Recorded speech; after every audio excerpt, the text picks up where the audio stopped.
있습니다. 천지 만물을 창조하시고 다스려 가시는 거룩하시고 자비로우신 하나님 아버지 감사를 드립니다. 이 세상 모든 만물을 저희에게 주시고 누리며 살아갈 수 있게 주심에 감사를 드립니다. 무엇보다 성경을 주셔서 살아계신 하나님을 발견케 해주시고 또한 영생을 주시고 주님 은혜 위에 은혜를 누리며 살아갈 수 있게 해주심 또한 감사를 드립니다.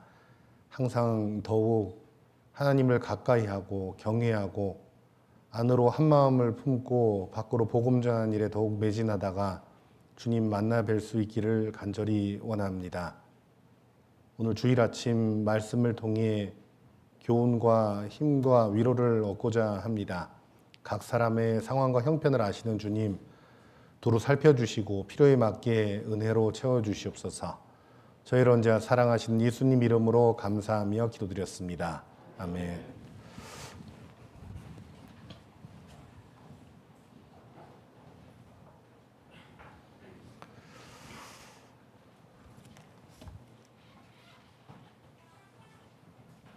사무엘상 22장 보시겠습니다.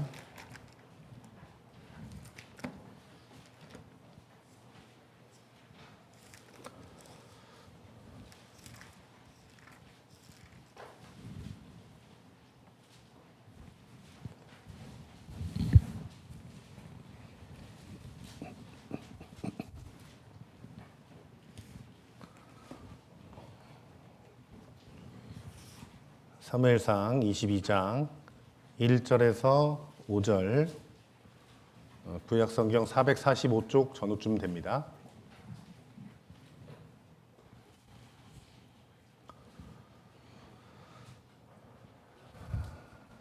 제가 읽어드리겠습니다.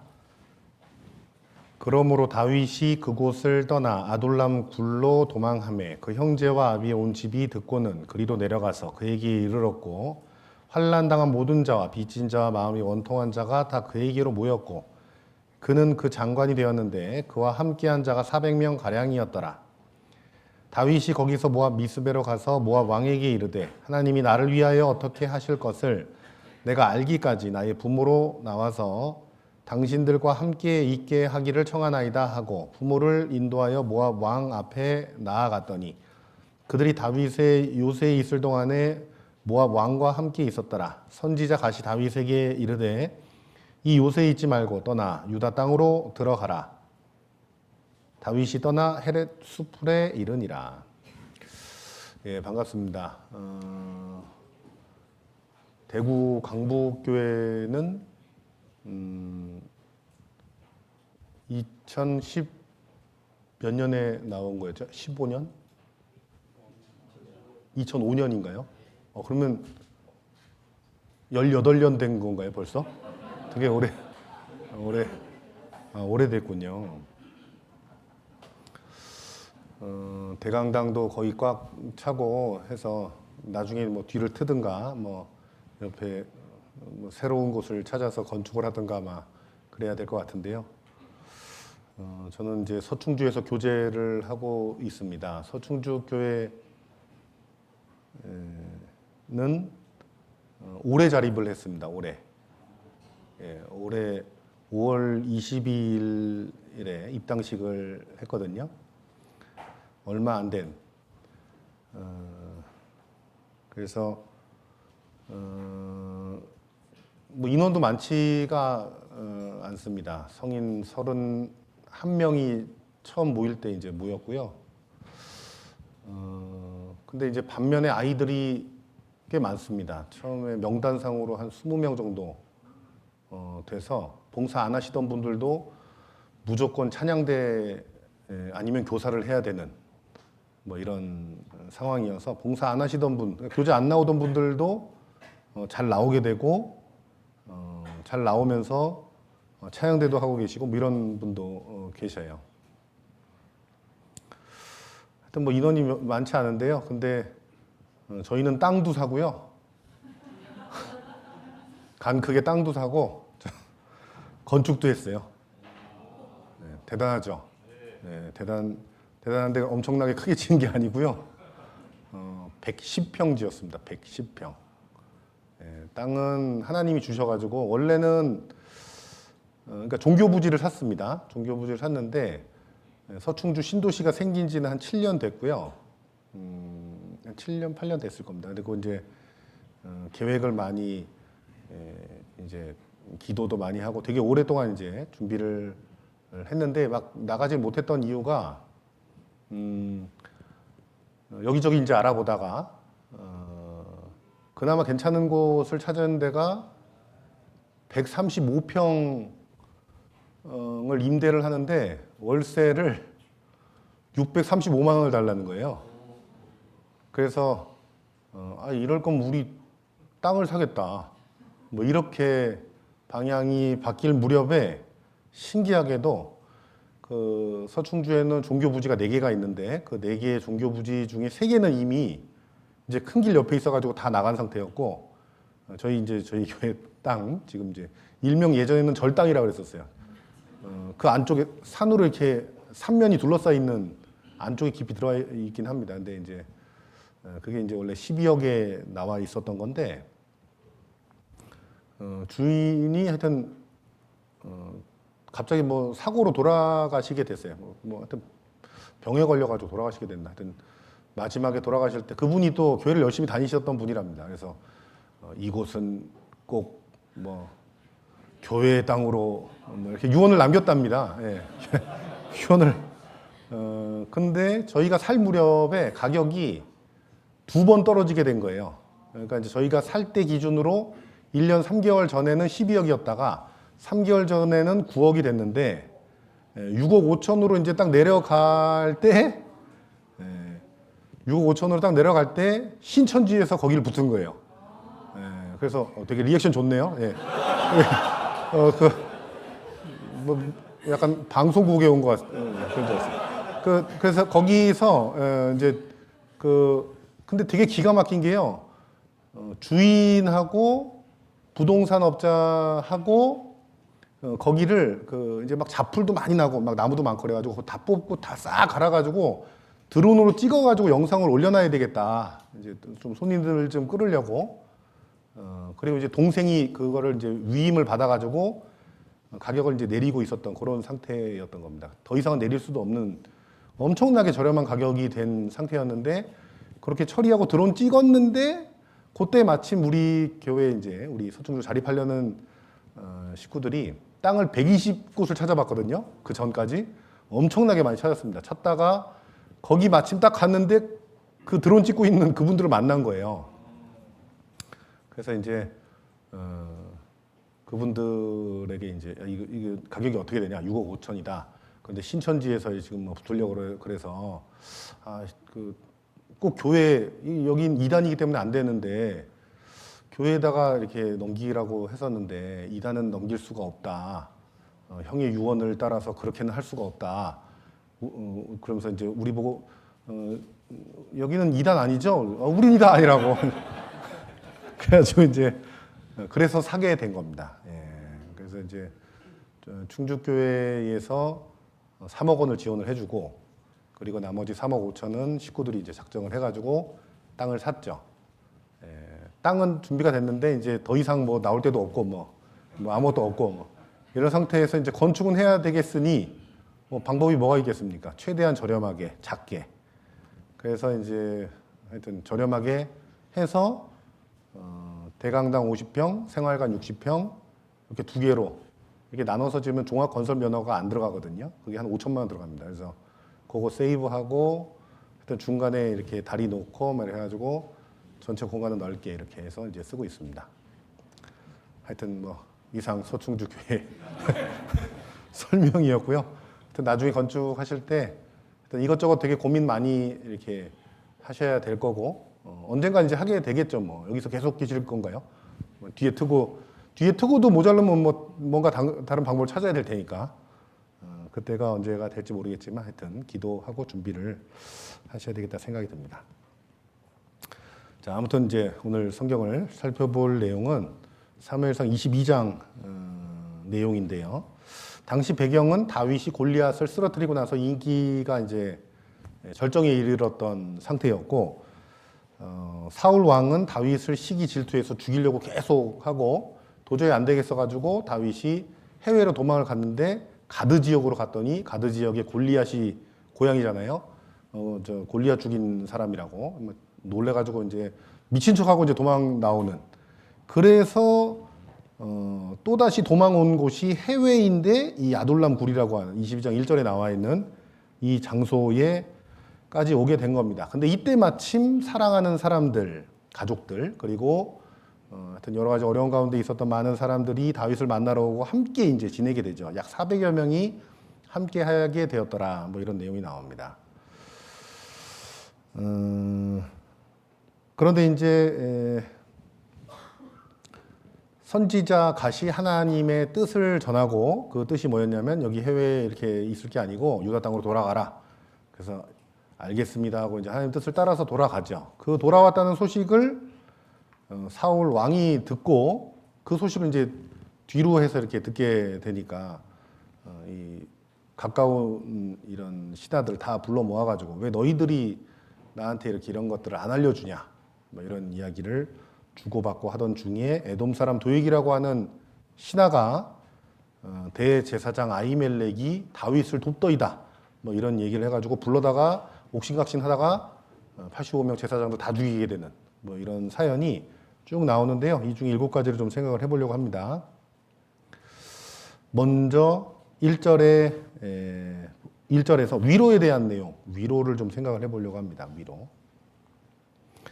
1절 제가 읽어드리겠습니다. 그러므로 다윗이 그곳을 떠나 아둘람 굴로 도망하매 그 형제와 아비의 온 집이 듣고는 그리로 내려가서 그에게 이르렀고 환난당한 모든 자와 빚진 자와 마음이 원통한 자가 다 그에게로 모였고 그는 그 장관이 되었는데 그와 함께한 자가 400명 가량이었더라. 아까도 잠깐 말씀드렸듯이 원래는 사울 왕의 그 호위 대장 역할을 맡고 있었잖아요. 근데 이제 죽을 뻔해가지고 또 도망도 가고 막 이렇게 해가지고 해외도 갔다가 또 다시 이제 이곳 아둘람 굴까지 오게 되는. 그러니까 되게 사실 힘든 시간이었을 겁니다. 예를 들면 이제 우리나라 지금 현 실정으로 이야기를 하자면 윤 대통령께서 다른 사람도 아닌 나만 죽이려고 그래. 다른 것도 하나도 안 하고 나만 죽이려고 그래. 그럼 얼마나 스트레스 받겠어요, 그죠? 뭐 길거리를 돌아다닐 수도 없고 생활도 안 될 거고. 그래서 이제 해외로 뭐 일본으로 갔는데 일본에서도 알아보고 막 이런 식인 거예요. 되게 힘들 수밖에 없는 그런 상황이었던 겁니다. 되게 비참할 수도 있고 괴로울 수도 있고 뭐 이런 상황이었던 거죠. 그런 상황에서 다윗의 가족들이 찾아오게 되고 기가 막힌 타이밍이죠. 이 타이밍이. 그리고 이제 여러 가지 어려운 가운데 있었던 사람들이 다윗을 의지하기 위해서 같이 서로 의지하기 위해서 이제 찾아와서 함께 하게 되는. 그래서 결과적으로는 다윗 입장에서 보면 되게 큰 위로가 될 수밖에 없는. 그래서 우리 명절날 항상 가족들 보러 가잖아요. 가족들 만나면 어때요? 되게 반갑죠. 뭐 반갑지 않을 수도 있겠지만 하여튼 뭐 대체로는 반가울 겁니다. 너무 하여튼 피는 물보다 진하다고 가족을 만나는 건 되게 큰 힘과 위로가 되죠. 그래서 되게 어려운 가운데 해외에 도망 다니고 있던 굴속까지 들어가서 숨어 지내고 있었던 다윗 입장에서 다윗의 가족들과 그리고 많은 그 사람들의 어떤 그 지지자들이 함께 하게 된 것은 큰 위로가 될 수밖에 없었던 겁니다. 그래서 우리도 사실은 우리가 이제 그 구원받은 그리스도인들 이렇게 사실 여기 많잖아요, 그죠?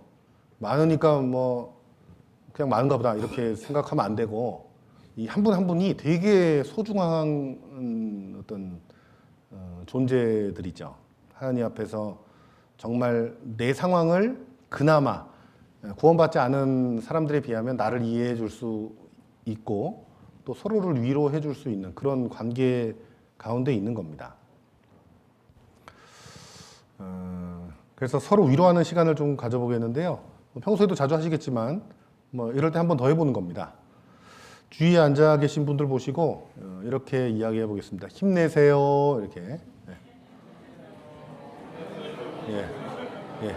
윙크도 날려주시고 이렇게 윙크도 날려주시고 손가락 하트 이렇게. 요거 아시죠? 요거 손가락 하트. 예. 손하트. 예. 왕손하트 뭐 이런 것도 이제 날려주시고. 예. 포옹은 안 됩니다. 이성 간에는 특히 조심. 마귀가 틈타니까. 그 나 힘들어라는 그 말을 경상도 버전으로 하면 제가 이제 경상도 목사님한테 제가 배웠습니다. 억양을. 나 힘들어 이것을 경상도 버전으로 하면 여기 네이티브 스피커들만 있으니까 제가 떨리네요. 내 힘들다 뭐 이렇게 아닌가요? 디다. 예. 뭐 더 짧게는 그렇게도 하는데 하여튼 뭐 이렇게도 한답니다. 예. 다른 거 더 이어서 하려니까 이걸 써야 돼요. 예. 근데 이제 이 단어를 뒤집으면 어떻게 되냐? 한번 거꾸로 읽어보시기 바랍니다. 예, 맞습니다. 다들 힘내 이렇게 되죠. 그래서 거꾸로 읽으시다가 힘드셨던 분들도 다들 힘내시기 바랍니다. 내 힘들다 이것만 생각할 게 아니고 뭘 해야 된다? 다들 힘내. 서로 이렇게 위로해주고 격려해주고 이렇게 해야 되는 거죠. 우리가 우리를 위로해줘야지 누가 위로해주겠어요? 구원받지 않는 사람들이 우리 상황을 압니까? 뭘 위로해주겠어요? 우리가 구원받고 신앙생활에 가고 또 전도하느라 어렵고 두 가지 다 이렇게 하기 위해서는 쉽지 않은 그런 과정들을 누가 알겠습니까? 우리끼리나 알지. 물론 이제 하나님이 잘 알고 계시고 여러 가지 모습들로 위로를 해주시겠지만 그렇지만 사람들 중에는 우리가 우리를 위로해 주는 것밖에 없다. 그래서 서로를 되게 귀히 여기고 자주 위로해 주시고 잘 안 나오거나 뭐 이런 분들도 잘 살펴주시고 하면 좋습니다. 한국 사람들은 이렇게 잘 티를 안 내잖아요, 그죠? 이게 표정도 딱 이렇게 표정도 이렇게 딱 그래서 지금 기분이 좋은 건가 안 좋은 건가 막 이렇게 헷갈리는 뭐 이런 그런 게 있는데, 그러니까 이게 반대로 힘들어도 힘든 티 잘 안 내고 뭐 좋으면 좋은 티 좀 낼 수 있겠지만 힘들어도 힘든 티를 잘 안 낼 수도 있어요. 그래서 교회를 잘 나오고 있다고 해서 잘 지내고 있겠지 이렇게 할 게 아니고요. 요즘 어때? 뭐 이렇게 좀 힘든 거 있어? 이렇게 얘기도 좀 해주고. 근데 의외로요 그런 얘기를 했는데 아무 일 없이 열심히 이렇게 잘 지내고 있어서 별일 없는 줄 알았는데 요새 좀 어때? 힘들어? 뭐 그거 어때? 뭐 힘들지? 이렇게 얘기 한마디 해줬더니 막 갑자기 펑펑 울면서 얘기를 하는 뭐 이런 경우도 있어요 의외로. 그래서 그런 마음들을 잘 헤아려 주면 마음이 이제 더욱 하나가 돼서 주님 일을 하는데 큰 힘이 도움이 됩니다. 골로새서 4장 보시겠습니다.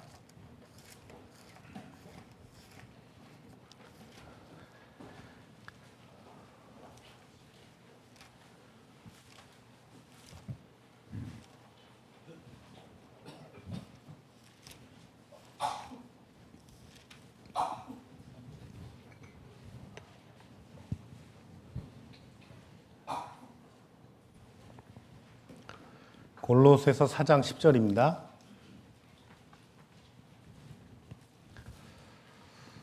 나와 함께 갇힌 아리스다고와 바나바의 생질 마가와 마가에 대하여 너희가 명을 받았음에 그가 이르거든 영접하라. 유스도라 하는 예수도 너희에게 무난하니 저희는 할례당이라 이들만 하나님 나라를 위하여 함께 역사하는 자들이니 이런 사람들이 나의 위로가 되었느니라. 하나님 나라를 위하여 함께 역사하는 자들, 그들의 모습을 보고 사도 바울께서 큰 힘과 위로가 되었다 이렇게 밝히고 있다는 거죠.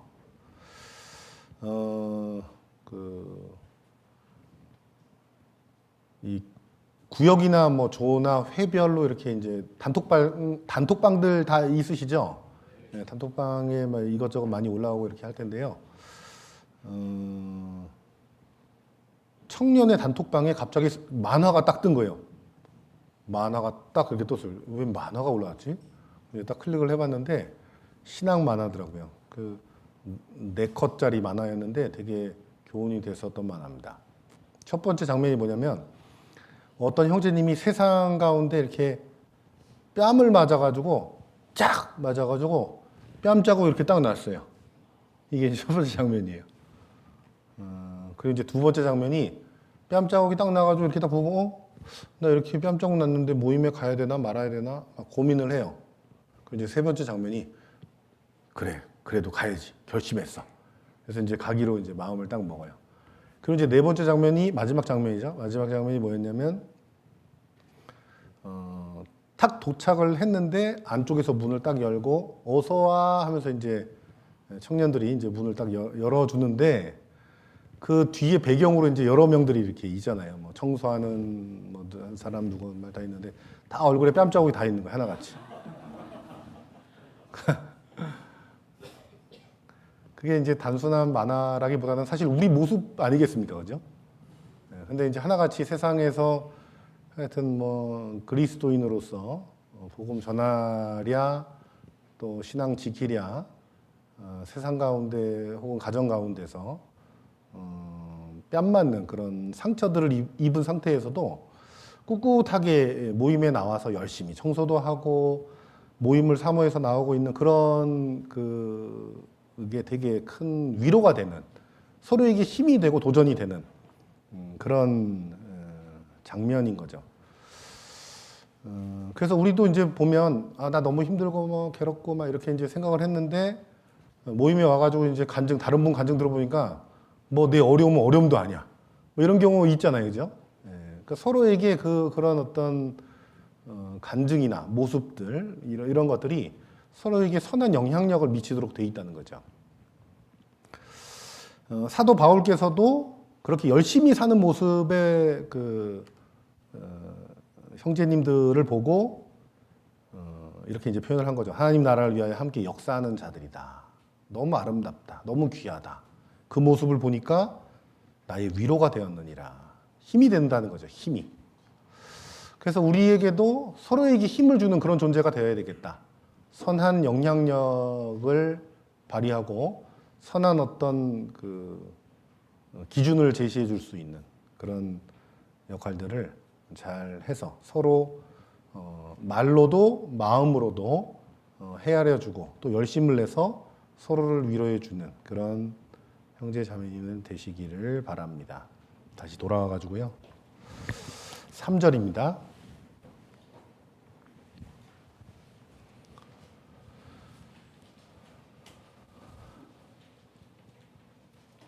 기도에 대한 내용을 좀 생각을 해보려고 합니다. 3절에 보시면 다윗이 거기서 모압 미스베로 가서 모압 왕에게 이르되 하나님이 나를 위하여 어떻게 하실 것을 내가 알기까지 나의 부모로 나와서 당신들과 함께 있게 하기를 청하나이다.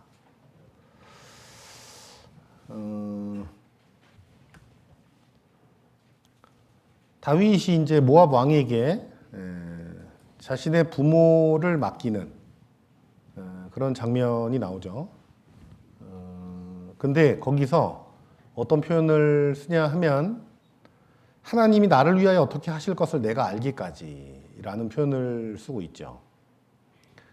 그러니까 이제 다윗은 해외로 도망을 간 상태였고 굴 속에까지 이제 들어가 있는 상태에서 이제 많은 사람들이 찾아오게 되었고 그리고 부모님들만큼은 좀 안전하게 모셔야 되겠다 이렇게 생각을 해서 모압 왕에게 부모님을 이제 맡기는 장면이란 말이에요. 그런데 맡기는 과정에서 하나님이 나를 위하여 어떻게 하실 것을 내가 알기까지 이렇게 이제 표현을 하고 있다는 거죠.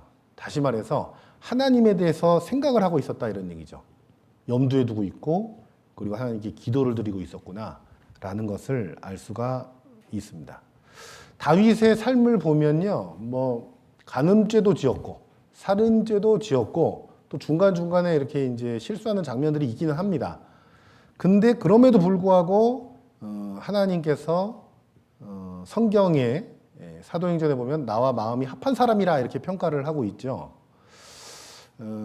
그렇게 평가를 하게 된 그 배경에 뭐가 있냐면 다윗이 정말 잘했던 것 중에 하나가 비록 이렇게 약한 육신이 있고 좀 잘못할 때는 있었지만 항상 하나님을 가까이 하고 하나님께 간구하고 기도하고 이런 모습들이 보이고 있다라는 거죠. 여기 그대로 끼워두시고요. 책갈피를 끼워두시고 사무엘상 22장 끼워두시고요. 시편 18장으로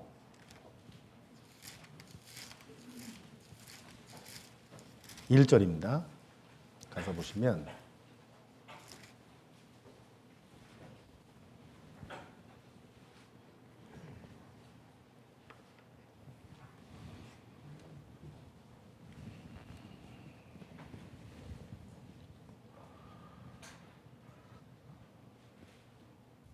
여호와의 종 다윗의 영장으로 한 노래. 여호와께서 다윗을 그 모든 원수와 사울의 손에서 구원하신 날에 다윗이 이 노래의 말로 여호와께 아뢰어 가로되 나의 힘이 되신 여호와여 내가 주를 사랑하나이다. 이때가 어떤 때냐? 모든 어떤 그 적들로부터 완전히 해방된 때, 다 평정하고 다 정리되고 그러고 난 후에 상황이죠. 이때 하나님을 향해서 이렇게 감사의 마음을 담은 이런 기도를 드리고 있음을 우리가 볼 수가 있죠. 근데 뭐 우리도 이 정도는 하잖아요, 그죠? 뭔가 좋은 일 있을 때 하나님 감사합니다, 막 할렐루야 하면서 막 이렇게 좋아는 하잖아요, 그죠? 근데 다윗은 거기서만 그친 게 아니고 정말 최악의 상황에서도 정말 어려운 상황 가운데에서도 하나님을 온전하게 바라보는 이런 모습이 있었던 거예요. 이게 다윗의 차이점이고 우리가 해야 되는 방향성인 거죠. 시편 59장 보시면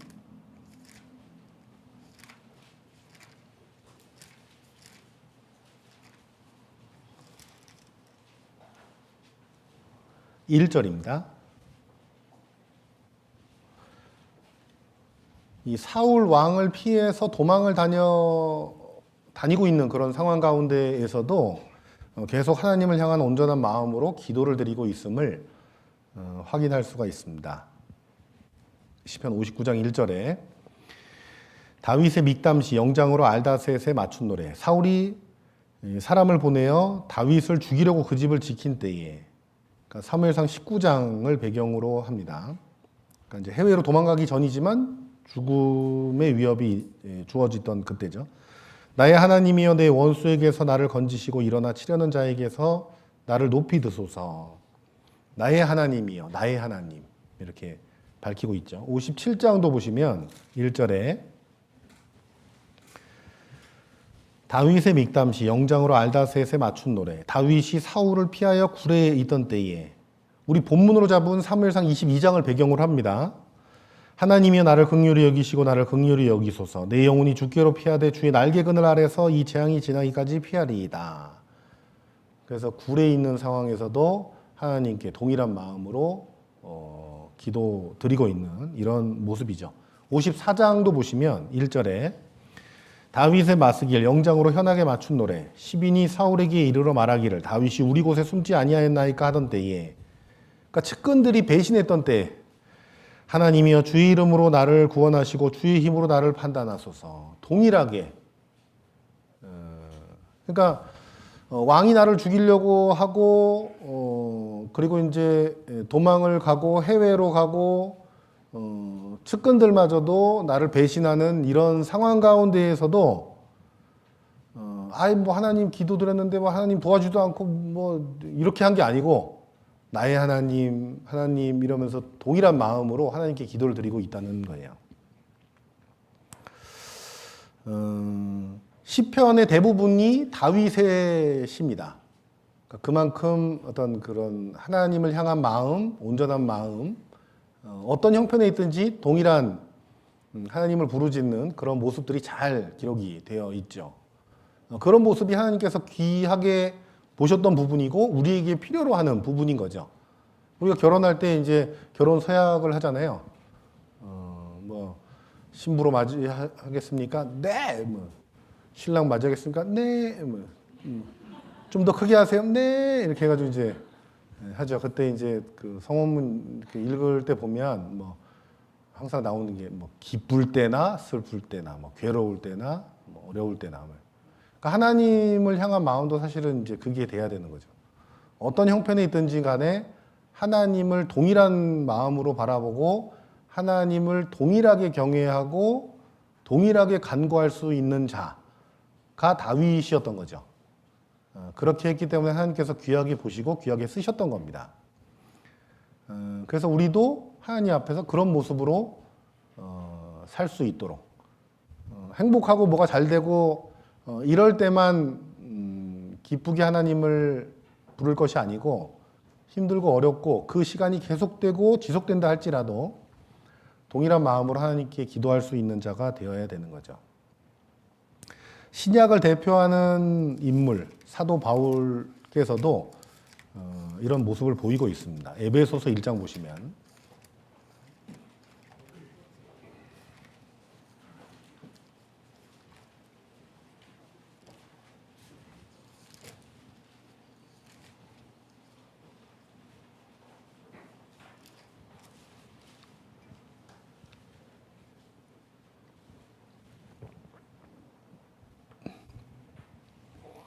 신약 성경 310쪽 전후쯤 됩니다.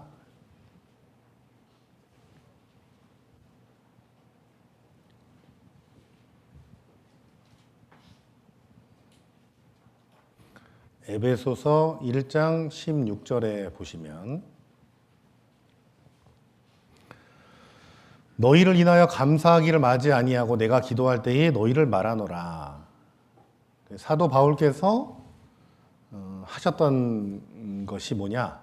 감사하며 기도하는 모습. 사실 사도 바울의 삶을 보면 되게 힘들고 어려운 시간들이 많았죠. 계속 복음 전하는 그 과정에서 별의별 일 다 겪었잖아요. 죽은 줄 알고 내어 버렸는데 다시 살아나가지고 또 복음 전하고 뭐 이런 일들도 있었죠. 그런데도 불구하고 사도 바울께서는 감사하며 기도하는 모습을 보이고 있습니다. 몇 군데 더 찾아볼 테니까요. 다들 힘내시기 바랍니다. 골로새서 1장 3절입니다.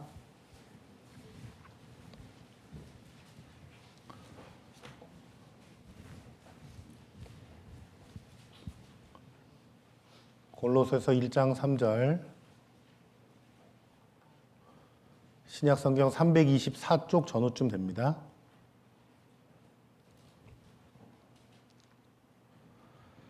우리가 너희를 위하여 기도할 때마다 하나님 곧 우리 주 예수 그리스도의 아버지께 감사하노라. 그 다음 데살로니가전서 1장 2절도 보겠습니다.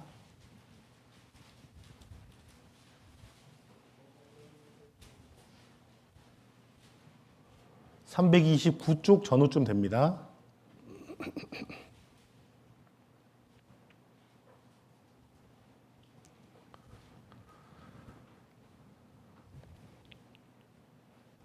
우리가 너희 무리를 인하여 항상 하나님께 감사하고 기도할 때에 너희를 말함은, 여기도 보면 감사하고 기도하는 이런 장면이 나오죠. 예. 여기까지 일단 보고요. 당분간 성경 안 찾는 걸로. 그 저수지 아시죠? 저수지. 여기 이제 대구 광역시니까 광역시라서 저수지가 없나요? 많이 없죠. 아무래도. 저 서울 사람이어서 사실 이게 어느 지역까지 가면 어느 정도 되는지 제가 아직 감이 없어가지고요. 정확하게 잘 모릅니다. 이 저수지는 이렇게 물을 담아두는 곳입니다. 다 아시죠? 저만 잘 몰라가지고 물을 이렇게 이제 담아두는 곳인데 제가 이제 임자도 가가지고 이제 건축도 했었거든요. 거기서 건축하고 여기 와서 이제 두 번째 건축을 한 건데 그 교회당 뒤에 이렇게 뭐라 해야 되지? 저수지라 그래야 되나? 하여튼 저수지가 여기 이곳저곳 많이 있고 염전도 많고 뭐 이것저것 많이 있었습니다. 근데 이제 그 저수지라고 하는 곳은 물을 담아두는 곳인데 거기에 물만 잔뜩 있는 게 아니고 신기하게도 물고기들이 살죠. 신기하게 물고기들이 삽니다. 저희 그래서 임자 교회 뒤쪽에 하여튼 물이 잔뜩 있었던 저수지는 아니란 얘기도 있었는데 하여튼 가뭄이 들어가지고 이제 물이 쭉 빠질 때쯤 되니까요. 가물치였나? 물고기 이름도 잘 모릅니다. 고기는 다 저 마트에 있는 줄만 알고 살아가지고 2만 원 고기를 잡았어요. 2만 원 고기. 이런 게 몇 마리 있어요. 진짜 대단하더라고요. 그리고 물이 좀 빠지니까 뭐였지? 붕어는 아닌데? 잉어인가? 한 2만 원이에요. 팔뚝만한 거. 팔뚝만한 잉어 같아요. 네, 잉어라고 할게요, 그냥. 잉어 같은 개를, 저기, 외부, 이제, 강사님 모시고, 뭐, 거긴 갈 데도 없거든요. 그래서 이제, 뭐, 갈 데도 없이 그냥 집에 쭉 이렇게 하고 있다가 맨 마지막에 배 시간,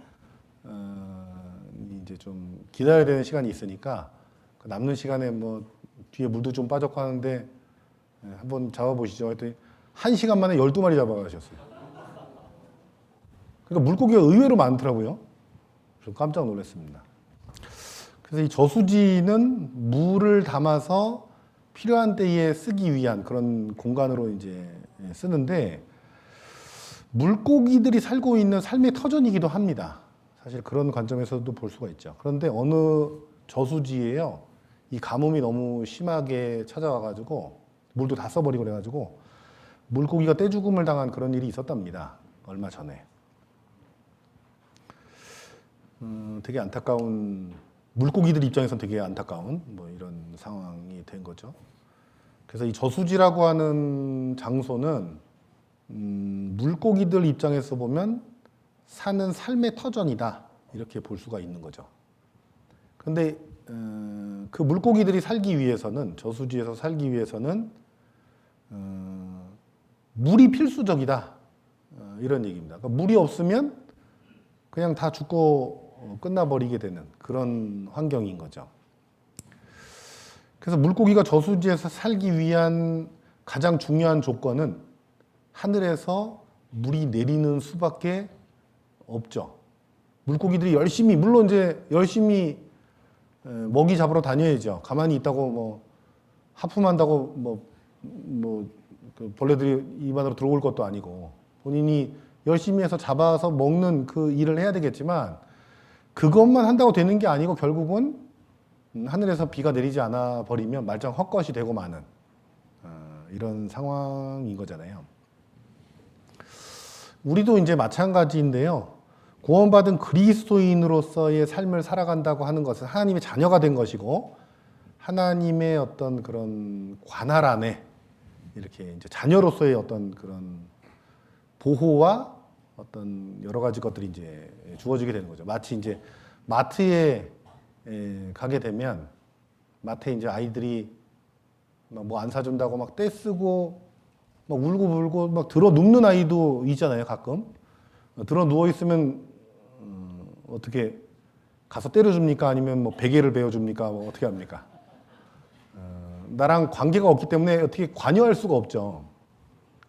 그런데 이제 들어 눕고 막 울고 불고 막 이렇게 하고 있는 애가 있어서, 아유, 쟤는 누구야? 했는데 봤더니 내 아들이야. 그러면 어떻게 해요? 가서 그냥 혼나는 거죠, 그죠? 그래서 이제 그런 어떤 관계가 이제 아버지와 아들의 관계가, 이제 부모와 자녀의 관계가 하나님과 우리 사이에 이렇게 딱 성립이 돼 있어서 이 관계를 잘 맞춰서 살아가야 되는 겁니다. 그래서 구원받은 그리스도인으로서 산다고 하는 것은 우리 스스로 그냥 열심히 내 나름대로의 목표를 갖고 열심히만 산다고 되는 게 아니고, 한 가지 크게 바뀐 것 중에 하나가 뭐냐면 하나님께 구하고 살아가는 삶, 이게 이제 큰 변화죠. 절대적으로 필요한 게 주님의 도우심이 필요합니다. 그래서 이 주님의 도우심을 받는 방법, 이게 이제 기도고, 그 기도를 해 가면서 살아가야 되는 거죠. 다윗도 그렇고 사도 바울도 그렇고, 좋은 때뿐만이 아니고 정말 안 좋고 최악의 상황이고 거의 뭐 죽었구나 싶은 상황에서조차도 하나님을 향한 마음을 동일하게 갖고 하나님께 간구하고 있는, 정말 초지일관 같은 마음을 보이고 있는 이 모습이 하나님 앞에서 귀했고, 그렇게 할 때에 비로소 하나님께서 필요한 시기, 적절한 상황에 하나님의 크신 역사를 경험토록 되어 있는 거죠. 그래서 우리도 다윗처럼, 사도 바울처럼 때로는 힘들고 어려운 일들이 있고 그것이 오래될지라도 낙심하고 기도하는 것을 포기하는 것이 아니고 동일한 마음으로 꾸준하게 계속 하나님께 간구하다 보면 하나님께서 필요한 시기에 적재적소에 중요한 모든 것들을 해결해 주실 거다라는 겁니다. 그래서 이 사무엘상 22장 3절에서 다윗은 해외로 이렇게 도망을 가 있는 상황에서 이제 옮겨 다니기 위해서 어머니 아버지를 맡기는 그런 장면에서조차도 중심에는 하나님을 항상 기억하고 생각하고 구하고 있구나 라는 것을 우리가 발견을 할 수 있고, 우리도 그렇게 살아가야 되겠다라는 교훈을 살펴봤습니다. 다시 돌아와 가지고요, 사무엘상 22장 5절입니다.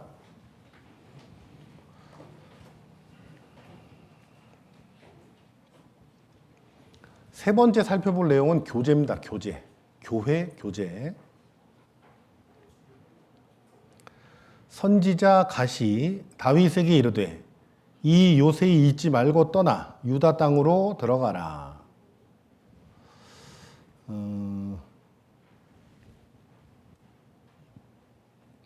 이 다윗은 가드 지역, 해외 가드 지역으로 도망을 갔다가 이 모압 지역으로 이제 도망을 와 있는 상태였단 말이에요. 그런데 하나님께서 선지자를 보냈죠. 갓이라고 하는 선지자를 보냈습니다. 근데 그 선지자가 다윗에게 하나님의 뜻을 전했는데 이곳에 있지 말고 유다 땅으로 돌아가라. 이게 이제 하나님의 뜻이었어요. 그러니까 이 사실 그게 이제 하나님의 뜻이었고 그 하나님의 뜻을 따라서 다윗은 네 하고 돌아갔단 말이에요. 아, 그래 뭐 하나님이 가라고 했으니까 갔나 보다. 그런가 보지 뭐. 나는 바빠서 이만 뭐 이렇게 생각하고 말 게 아니고, 사실 그 입장이라고 한번 생각을 해보면 이게 되게 놀라운 상황인 거예요. 왕은 나만 죽이려고 혈안이 돼 있지. 그것 때문에 지금 해외로 도망을 2번이나 온 거잖아요.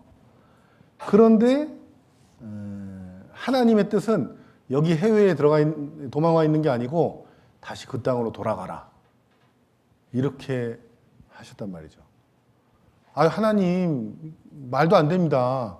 제가 여기 그냥 놀러 온 게 아니거든요. 도망온 거거든요. 저 못 가요. 라고 한 게 아니라는 거죠. 근데 하나님의 뜻은 거기로 가라. 이게 이제 하나님의 뜻이었습니다. 뜻. 사울 왕의 살해의 위협 가운데에서도 사실 다윗이 있어야 할 곳은 이방 땅이 아닌 하나님의 축복이 예정되어 있는 가나안 땅인 거예요. 그곳에 있을 때 축복이 있도록 되어 있는 겁니다. 심지어는 목숨이 왔다 갔다 하는 그런 환경인 것처럼 보이고 실제 그런 상황이 있을지라도 하나님이 축복해 주시는 곳은 이스라엘 땅인 거예요. 그곳에 가야 되는 것이 맞는 거죠. 창세기 12장 보시면 여기 계속 책갈피 끼워 두시겠습니다.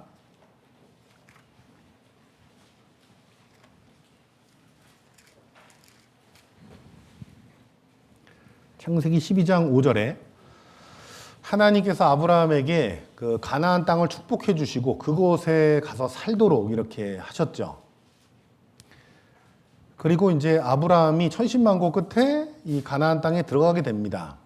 5절에 보시면 아브라함이 그 안에 사레와 조카 롯과 하란에서 모은 모든 소유와 얻은 사람들을 이끌고 가나안 땅으로 가려고 떠나서 마침내 가나안 땅에 들어갔더라. 이 마침내라는 것은 천신만고 끝에 정말 별의별 일 다 겪고 죽을 고비를 넘겨서 뭐 이런 얘기를 다 포함을 하는 거죠. 일단 어려운 가운데 거기까지 갔어요.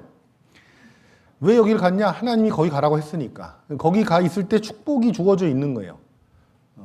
처음에 하나님께서 아브라함을 만났을 때 여기에 축복을 주겠다고 이야기를 하셨고 말씀하셨고 거기에 가야 이제 복이 보장이 되는 겁니다. 거기 가야 보장이 되는 거예요. 그러니까 이 이스라엘 땅은 축복의 땅인 겁니다. 하나님이 축복해 주신 땅이에요. 거기에 있으면 이제 복을 받는 거예요. 그러면 아브라함이 선택해야 되는 길은 뭐예요? 어떤 일이 있더라도 죽는 한이 있어도 거기 있으면 안 죽어요. 그게 이제 하나님이 축복해 주신 땅이기 때문에 그렇죠. 그런데 10절에 이런 상황이 이제 딱 발생이 돼요. 어떤 상황이 발생됐냐? 10절에 그 땅에 기근이 있으므로 아브라함이 애굽에 울거하려 하여 그리로 내려갔으니 이는 그 땅에 기근이 심하였습니다. 하나님이 축복해 주신 땅에 이제 들어가서 이제 여기 있으면 다 잘 되겠지 했는데 기근이 심했대요. 먹을 게 없었대요.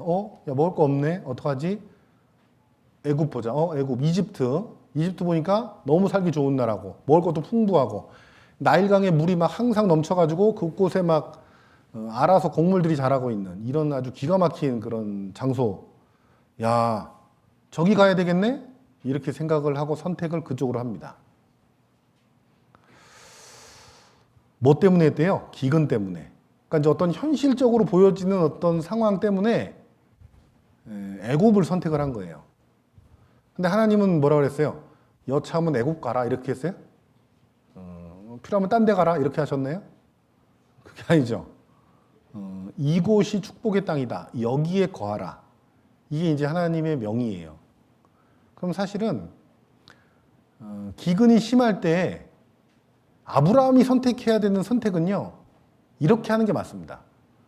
기근이 심하고 먹을 게 없고 나 죽게 생겼습니다. 하나님 나 죽지 않게 하나님 축복해 주셨으니 나 여기서 살 수 있게 해 주십시오. 그러면 하나님이 뭐 만나를 내려주든 뭐 메추라기를 내려주든 뭐 내려주지 않겠어요? 그러니까 그렇게 하는 게 하나님의 뜻인 거예요. 방법인 겁니다. 우리가 선택해야 되는 하나님의 방법이에요. 근데 아브라함은 갑자기 상황이 딱 펼쳐지니까요. 상황만 딱 봐요. 그리고 안 되겠네? 어떡하지? 어떡하지 해서 왜 애굽을 바라봐요? 하나님을 봐야지. 그죠? 그러니까 그런 실수를 범한 거예요. 그래서 하나님 이렇게 아마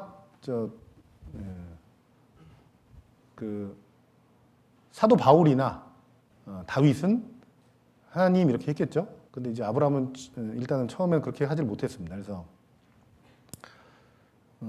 땅을 이렇게 이제 보고 여기 가야 되겠네. 뭐 하나님한테 물어봐야죠. 그래도 최소한 하나님 여기 좋은데요. 여기는 기근이 심하고요. 저기 그런데 어떻게 가야 될까요? 말아야 될까요? 뭐 갈까요? 아무래도 가야 될 것 같은데요. 뭐 이렇게 물어보면 하나님이 뭐라고 답변을 주실 거 아니겠습니까? 하나님의 뜻을 구했으면. 근데 그런 게 없었다는 거예요. 이게 문제였던 겁니다. 그래서 에라 모르겠다고 그냥 갔어요. 에라 모르겠다고 갔더니 어떤 일이 생겼냐? 먹을 문제는 해결이 됐는데 진짜 심각한 문제가 생겼어요. 자기 아내를 빼앗기는 상황이 발생이 된 거예요. 전혀 예상치 못한 상황이죠. 먹는 게 중요해요? 아내 뺏기는 게 중요해요? 물론 먹는 게 더 중요하다고 생각하는 분들이 계신지 모르겠지만 있을 수 없는 일이잖아요, 이게. 그러니까 우리가 예상한 것보다 훨씬 더 심각한 그런 문제가 전혀 예상치 못한 문제가 생기게 된 거예요. 그래서 12장 15절에 바로의 대신들도 그를 보고 바로 앞에 칭찬함으로 그 여인을 아내 사라를 바로의 궁으로 취하여 드린지라. 하나님이 천만다행히도 하나님이 막아주셨죠. 그러니까 이제 별일이 없이 이제 넘어가긴 했습니다. 그래서 우리도 이제 마찬가지인 건데요. 힘들고 어려운 일이 생긴다고 지금 괴롭다고 교회를 잠깐 멀리 해야 되겠다. 그러니까 아예 그냥 나 교제 당분간 안 나올란다. 이건 뭐 절대 선택하면 안 되는 문제예요. 이게 뭐 교회 나와도 그만인 것 같고 안 나와도 별 차이 없을 것 같잖아요. 근데 전혀 그렇지가 않습니다. 전혀 예상치 못한 더 큰 문제가 생기도록 돼 있어요.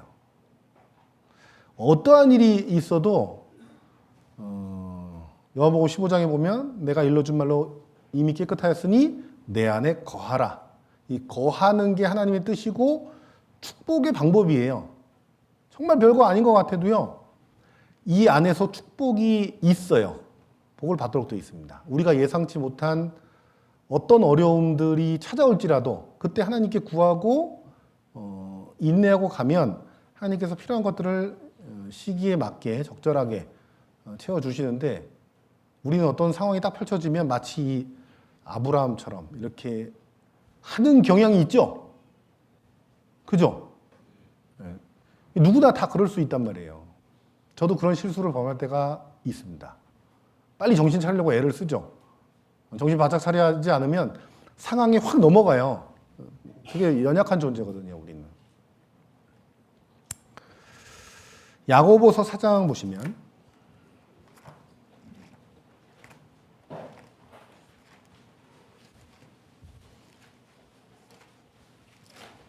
야고보서 4장 13절입니다.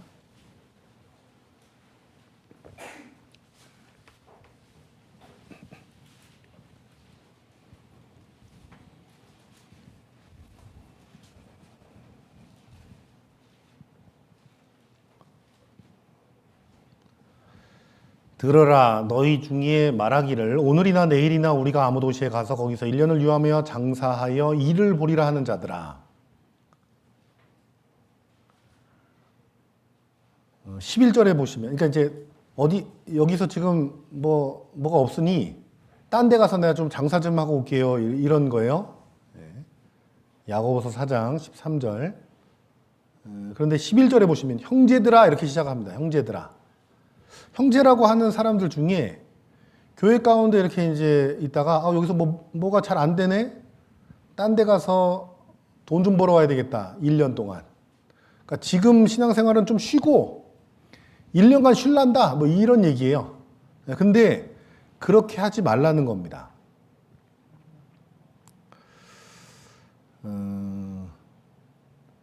지금 상황에서 뭐가 안 되는 것 같고 이렇게 한다고 해서 교회를 등한히 하거나 교제를 등한히 하거나 그러니까 아예 안 나오거나 등한히 하거나 이게 다 사실 마귀한테 속는 거예요. 하나님의 보호 가운데 있는 게 가장 안전한 겁니다. 그러니까 이렇게 하는 것은 어리석은 거다. 이렇게 하지 말아라 라고 말씀을 하시는 거죠. 어떠한 일이 있어도 교회 가운데 온전하게 거하면서 주님의 축복의 말씀이 있는, 약속의 말씀이 있는 교회 가운데 거하면서 이것도 하고 저것도 해보는 거예요. 그렇게 해야 되는 겁니다. 하나님께 구해서. 그러면 길을 주셔요. 문제를 해결해 주셔요. 뭐 하나님이 그냥 보고만 계시겠습니까? 다 도와주시도록 되어 있는 거예요. 그 초식 동물들 보면요. 되게 신기하다는 생각이 듭니다. 이렇게 물이 지어 있죠? 물이 지어 있는데 되게 신기한 게 뭐냐면요. 제가 만약에 사자면 이렇게 초식 동물들 이렇게 모여 있는 데 가서 이렇게 쭉 가가지고 맨 끝에 있는 애한테 이렇게 가가지고 뒷다리 이렇게 땅 물어가지고 쭉 빼오면 될 것 같단 말이에요. 그런 생각 안 해보셨나요? 저만 그런 엉뚱한 생각을 했나 봅니다. 제가 사자면 저는 그럴 것 같아요. 그냥 초식동물도 잔뜩 물이 지어 있는데 그냥 배고픈데 먹어야 되겠네요. 저기 있네. 가서 이렇게 오늘은 나 너 먹는다. 이렇게 딱 물어가지고 쭉 땡기면 아이고 나 죽네 이러면서 이제 한 마리 먹고 배부르면 이제 안 먹고 야생 동물들은 배부르면 안 먹잖아요. 관심도 안 가져요. 그런 특징이 있죠. 근데 또 배고프면 또 가서 이렇게 저기 있네. 그래서 끝에 있는 애 하나 딱 잡아서 물고 그렇게 하면 될 것 같은데 그렇게 하는 동물이 없어요. 신기하게. 그거 너무 신기하지 않나요? 전 이게 너무 신기한 거예요. 그냥 가서 먹으면 될 것 같은데 끝에 한 마리. 안 먹어요. 그러니까 무리해서 이렇게 물이 져 있으면 안 먹어요. 절대 안 먹습니다. 무리해서 이렇게 막 무리를 흩어가지고 떨어져 나간 놈을 잡아먹어요. 그거 너무 신기해요, 이게. 아무리 생각해도 너무 신기해요. 그러니까 하나님이 그렇게 범위를 정해놨어요. 이거 누구 좋으라고 이렇게 해놓은 거예요? 구원받은 그리스도인들 교훈받으라고. 그러니까 사실 이게 뭐, 아버지, 어머니, 뭐, 자녀 낳고, 뭐, 사랑받고, 아버지는 공의, 어머니는 사랑, 뭐, 이런 대표, 이런 모든 것들, 뭐, 그리고 동물들도 레위기서 11장에 보면, 뭐, 정한 짐승, 부정한 짐승, 뭐, 어떤 짐승은 뭐, 정한 짐승이고, 어떤 짐승은 부정한 짐승이고, 뭐, 본인이 뭘 잘못했어요? 동물들이 뭘 잘못해가지고, 자기들은 부정한 짐승이고, 여기 뭘 잘했다고 정한 짐승이에요? 그 동물들 때문에 그런 게 아니고, 결국 구원받은 그리스도인들 때문에 정한 짐승, 부정한 짐승 특징들을 나누고 우리에게 교훈을 주시는 거잖아요. 다, 이 모든 것들이. 이 초식 동물을 보면서도 정말 큰 교훈을 받는 거예요. 아, 이 무리 가운데 있는 게 진짜 중요하구나. 무리 가운데 있으면 안전하다라는 것을 보여주셨어요. 그리고 성경에 그 말씀을 해두셨죠. 베드로전서 5장 8절입니다.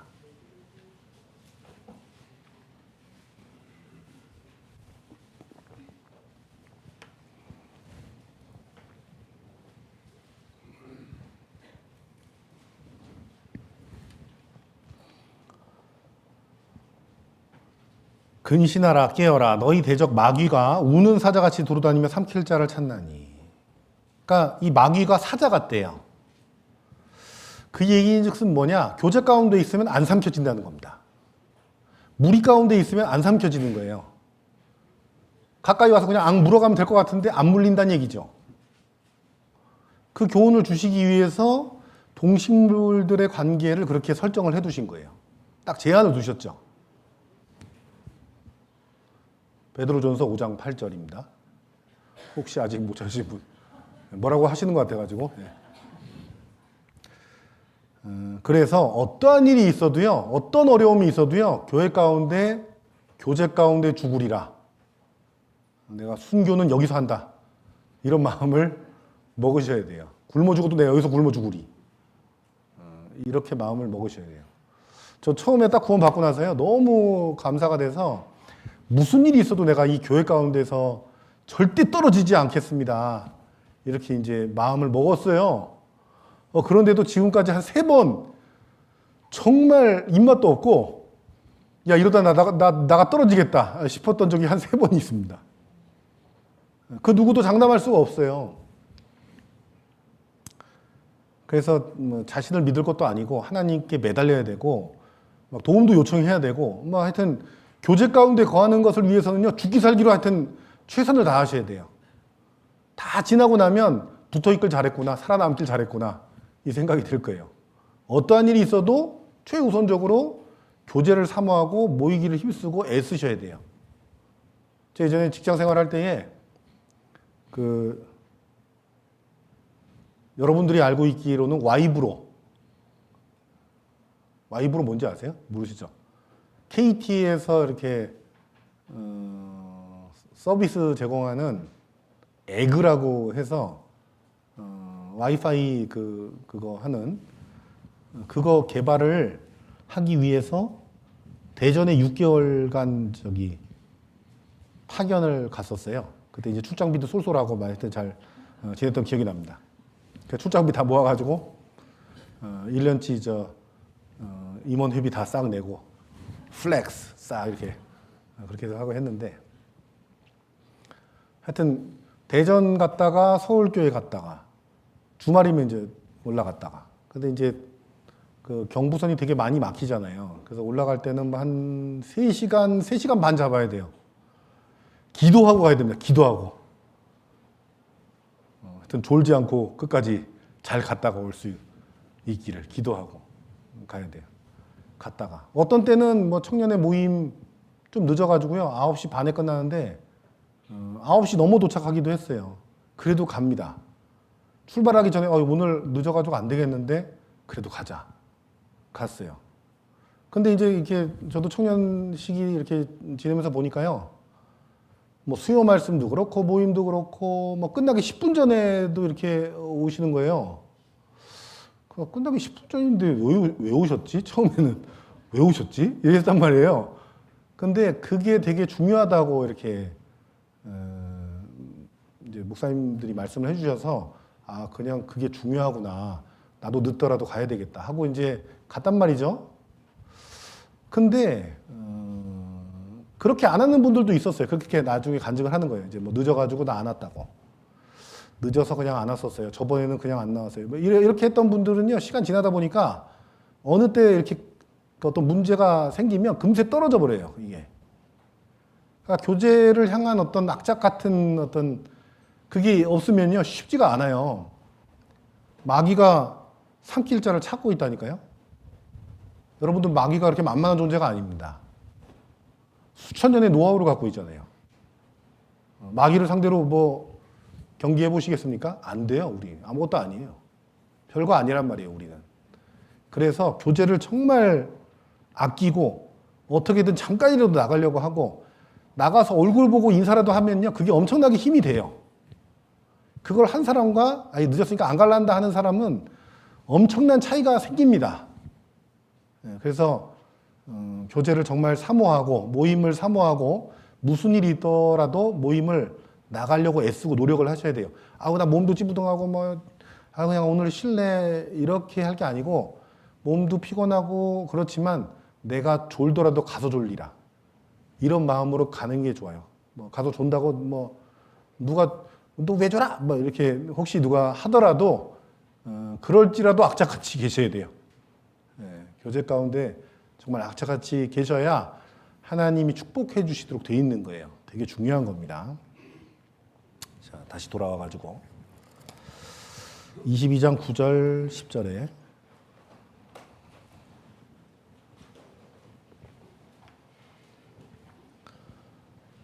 말에 대한 내용을 좀 살펴보려고 합니다.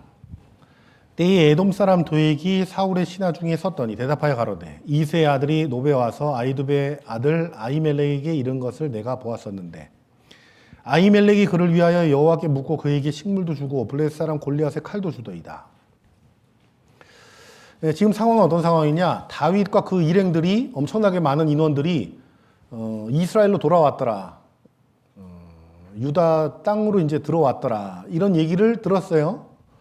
그 소식을 듣고 이 신하들을 불러가지고 왜 너희들은 나에게 이 소식을 전하지 않는 거냐? 너희들 충신 맞냐 아니냐? 뭐 이러고 옥신각신하고 있는데 거기다 대고 에돔 사람 도액이 제가 알고 있는 바로는 이 당시 대제사장이었던 아히멜렉이 다윗을 도와서 먹을 것도 주고 무기도 줬습니다. 이렇게 이제 얘기를 했어요. 이 얘기를 들으면 여러분들이 왕 같으면 어떤 생각이 들겠어요?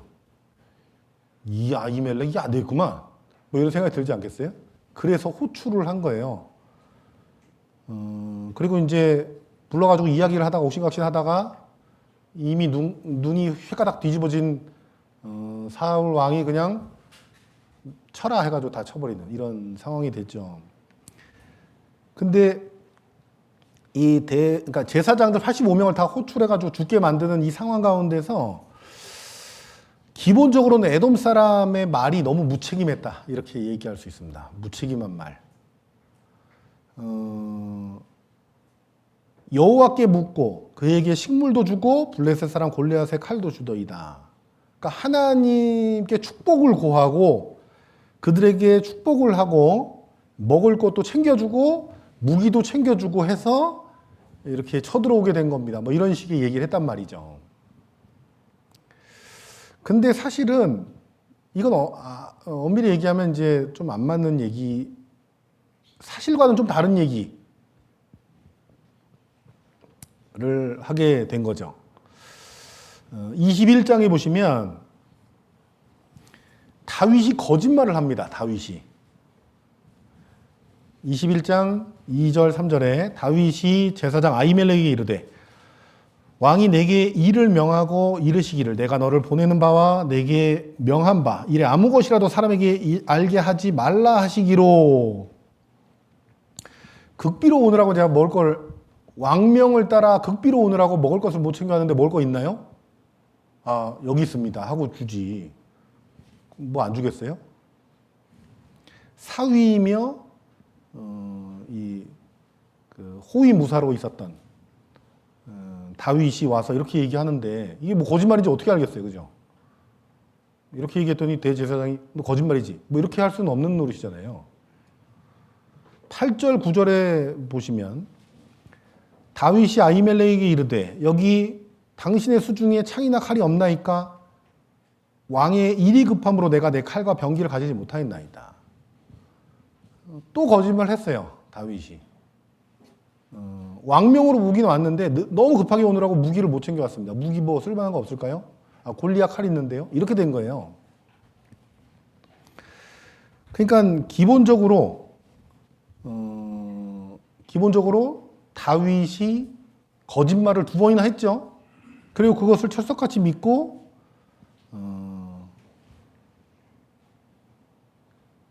이 대제사장 아히멜렉이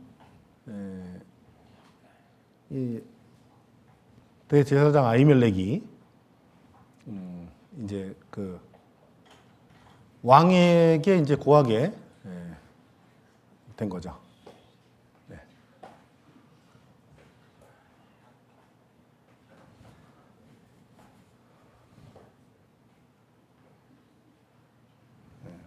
아히멜렉이 고한 게 아니고, 자 정신을 집중해가지고, 자, 그러니까 다윗이 거짓말한 게 문제고요. 그리고 에돔 사람 도액이 무책임말한 게 이제 문제고, 그러니까 이게 말이 문제가 됐다 이런 얘기죠. 말이 제사장들 85명이 죽게 되는 과정에서 말이 문제가 됐다 이런 얘기입니다.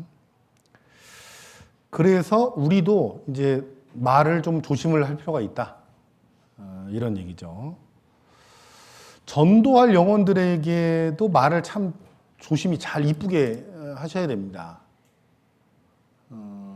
전도한다고 데려왔는데 막 되게 말을 진짜 무섭게 하는 분들도 있어요. 막 졸아? 어디서 졸아? 막 여기 앉혀놓고 뒤에 앉아가지고 막 때려가면서 막 이런 경우도 있더라고요. 깜짝 놀랐습니다. 그래서 이게 몸은 여기다 갖다 놔도 멘탈은 밖에 나가 있겠는데 이런 생각이 드는 거예요. 제발 이렇게 전하시면 안 된다고. 그런데도 막 막무가내로 그렇게 하면 절대 안 됩니다. 그렇게 해서 구원받는 것은 진짜 있을 수가 없는 일이에요. 네. 그리고 이제 내가 전도해야 될 대상에게 막 상처 주는 말하고 막 거짓말도 수시로 하고 그러면 안 돼요. 네. 그럼 도대체 뭘 믿고 와서 말씀을 듣겠어요? 하나님의 자녀라는 사람이 이렇게 하는구나, 이런 말을 하는구나, 이렇게 말을 하는구나, 난 안 믿을란다, 이렇게 되면 안 되죠. 막 무책임한 말 하거나 거짓말하거나 이런 거 해서는 안 되겠다. 그래서 말을 항상 조심을 해야 되겠다. 형제 자매 간에도 마찬가지죠. 저희가 이제 구원은 받았지만요, 구원받아서 우리 죄성이 완전히 사라진 게 아니잖아요. 그러다 보니 이렇게 무책임한 말을 할 수도 있고 거짓말을 할 수도 있어요.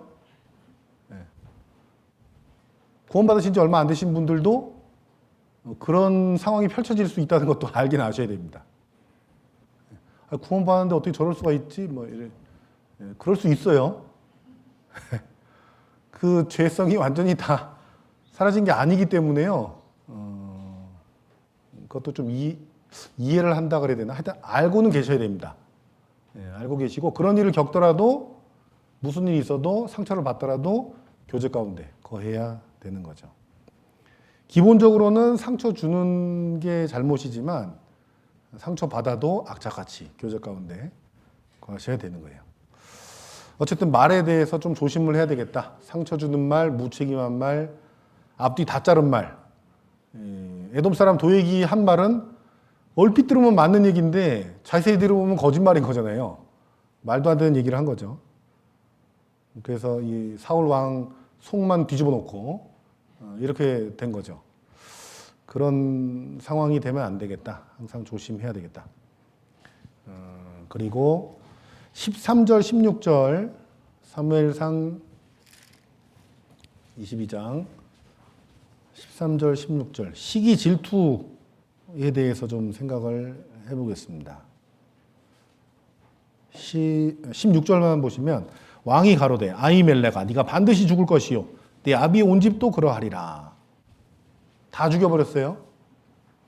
근데 이렇게 된 배경에 뭐가 있었냐면 유명한 노래 때문에 이렇게 된 거죠.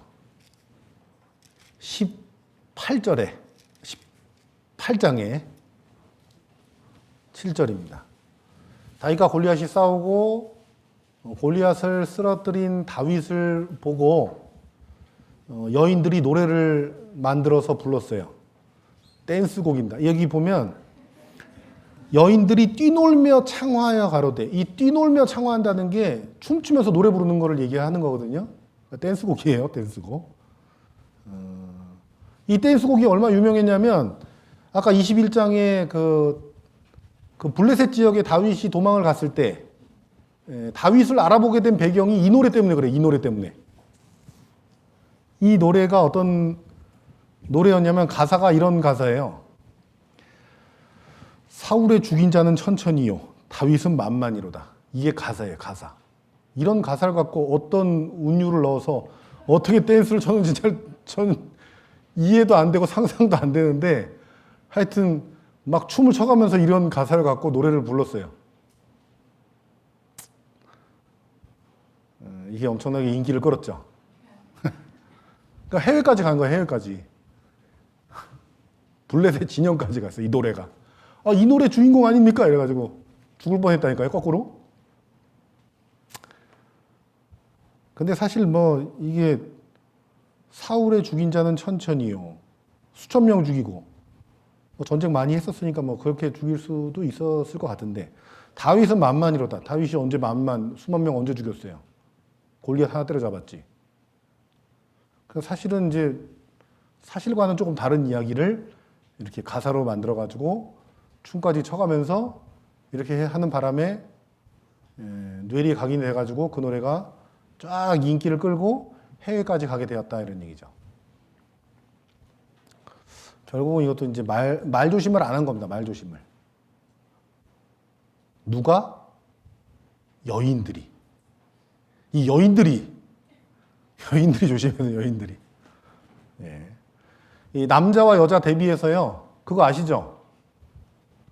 남자가 하루에 쓰는 단어와 여자가 하루에 쓰는 단어 숫자가 2배 차이 나는 거 아시죠? 남자는 한 10,000단어 쓰면 더 힘들어서 말 잘 못한답니다. 여자는 한 20,000단어 써야지 속이 후련하다잖아요. 상대적으로 또 말도 잘하고 하여튼 이 뇌가요 좌뇌 우뇌가 잘 연결이 돼 있어가지고요 하여튼 그걸 잘합니다. 그런 면이 있습니다. 그래서 더 특별히 유의하고 조심할 필요가 있죠. 여기 가사도 그래서 나온 거예요. 사울의 죽인 자는 천천히요 다윗은 만만이로다. 저 가고 난 다음에 저 너무 미워하시면 안 돼요. 하여튼 그렇다는 거예요. 예. 자, 그리고 이제 사울이 그 말에 불쾌하여 심히 노했답니다. 그러니까 이 사울은 그 말을 듣고 그래 뭐 내 사위고 하니 좋다 이렇게 했으면 참 좋았을 텐데 그렇게 하질 않았죠. 시기 질투가 분노로 바뀌었어요. 그리고 충신을 죽이려고 노력을 하게 됐죠. 11절에 그가 스스로 이르기를 내가 다윗을 벽에 박으리라. 뭔 잘못을 했다고 하고 그 창을 던졌으나 다윗이 그 앞에서 2번 피하였더라. 다윗이 이제 그 호위대장으로서 옆에 이렇게 있었단 말이에요. 그런데 이 잡아 죽여야 되겠네 하고 호위대장을 향해서 창을 던져요. 2번 피했답니다. 2번. 창 던졌는데 창 갖고 와. 다시 갖다 줬더니 또 던졌어. 이런 왕 옆에 어떻게 있겠어요, 다윗이. 17절에 보면 이 시기 질투가 가득해가지고 어떤 일까지 벌이게 되냐면 사울이 다윗에게 이르되 내 맏딸 메랍을 내게 아내로 주리니 사위 삼겠다는 겁니다. 사위. 근데 이 이유가 있어요. 오직 너는 나를 위하여 용맹을 내어 여호와의 싸움을 싸우라 하니 포장은 이렇게 했습니다. 그런데 속이 어떻냐? 이는 그가 생각하기를 내 손을 그에게 대지 말고 블레셋 사람의 손으로 그에게 대게 하리라. 죽여야 되겠다. 전쟁터 나가서 죽게 만들어야 되겠다. 이게 사울의 속이었던 거예요. 그런데 그러니까 사위를 삼아서 전쟁터 내보내서 맨 앞에서 나가서 죽게 만들어야 되겠다. 이래서 사위로 삼는다는 게 참 되게 못된 생각이죠. 아니, 결혼하고 나면 어쨌든 뭐 부부의 정이라는 것이 있는 건데 그렇게 해서 만약에 죽게 되면 맏딸 메랍이 아유 그냥 죽었네 이렇게 생각하겠어요? 얼마나 속상하겠어요. 근데 그런 게 전혀 안 보이는 거예요. 안 보여 아예. 이런 상태가 된 거예요. 그런데 다윗은 겸손한 사람인지라 내가 어떻게 왕의 사위가 되냐고 이렇게 막죠. 거절을 하죠. 그런데 둘째 딸 미갈로 다시 또 얘기를 해요. 21절에 스스로 이르되 내가 딸을 그에게 주어서 그에게 올무가 되게 하고 블레셋 사람의 손으로 그를 치게 하리라. 또 똑같은 목적으로 둘째 딸을 또 들이밀어요. 자꾸 이렇게 거절을 하면 안 될 것 같으니까 결국 승낙을 하게 되죠. 그러니까 이제 딸이 받게 될 상처, 고통 이런 거 안중에도 없는 거예요. 뭐 때문에? 시기 질투 때문에. 29절에 보면 진짜 황당한 표현이 나옵니다. 사울이 다윗을 더욱 두려워하여 야 하나님이 함께 하시고 정말 대단하고 놀랍구나 뭐 여기까지는 좋은데 그 뒤에 뭐라고 돼 있냐? 평생의 다윗의 대적이 되니라.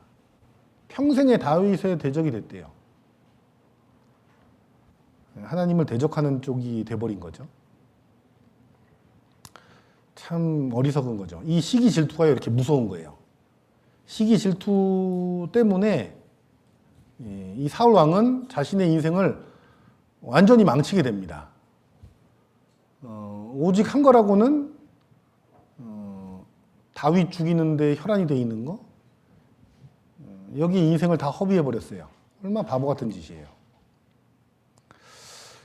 우리도 마찬가지인데요. 신앙생활 해가는 중에 혹시라도 형제 자매 간에 이 시기 질투 이거 되게 조심하셔야 됩니다. 우린 동력자고 신앙의 어떤 그 선의의 경쟁자인 거지 그냥 경쟁자가 아니에요. 그래서 짓밟고 올라가는 그런 대상이 아니라는 거. 그래서 사회에서 세상 사람들이 하듯이 하면 안 된다. 그래서 자칫 잘못하면 시기 질투로 눈이 멀어버리면 보이는 게 없어져요. 그렇게 되면 교회에 큰 상처를 줄 수가 있죠. 교회 성장도 막을 수도 있는 겁니다. 전도해야 될 영혼들이 구원받지 못하게 되는 이런 일이 생길 수도 있고 형제 자매 간에 상처가 너무 커서 교제를 떨어지는 일이 생길 수도 있고 뭐 이런 일들이 생길 수 있는 거예요. 그래서 시기 질투가 올라오더라도 어떻게 해야 된다? 얼른 버려야 되겠다. 구원받기 전에 안 좋은 습성들은 최대한 빨리빨리 한 번에 안 없어지더라도 하여튼 열심히 눌러야 돼요. 노력이 필요합니다. 신앙생활은 노력이 필요한 거예요. 하나님이 주시는 사랑을 바탕으로 해서 누르는 이런 노력들이 필요한 거예요. 22장 17절로 와서 여섯 번째 내용은 사울 왕이 제사장을 죽이라고 명하는 장면에서 순종에 대해서 좀 생각을 해보려고 합니다. 순종. 17절에 왕이 좌우의 시위자에게 이르되 돌이켜 가서 여호와의 제사장들을 죽이라. 그들도 다윗과 합력하였고 또 그들이 다윗의 도망한 것을 알고도 내게 고발치 아니하였음이니라 하나 왕의 신하들이 손을 들어 여호와의 제사장들을 죽이기를 싫어한지라. 왕이 도액에게 이르되 너는 돌이켜 제사장들을 죽이라 하매 에돔 사람 도액이 돌이켜 제사장들을 쳐서 그날에 세마포 에봇 입은 자 85인을 죽였고 제사장들의 성읍 노베 남녀와 아이들과 젖먹는 자들과 소와 나귀와 양을 칼로 쳤더라. 싹 다 잡아 죽이게 됐죠. 신하들에게 명했어요. 다 죽여라. 제사장들 죽여라. 85명 죽여라. 했는데 안 죽였죠. 도액에게 너가 죽여라. 예 하고 다 죽였어요. 이 둘의 차이가 왜 있을까요? 똑같이 명했잖아요. 이쪽에도 얘기했고 안 들어서 도액에게 얘기했더니 도액이 다 죽였죠. 둘의 차이가 뭘까요? 차이는 주 안에서의 순종입니다.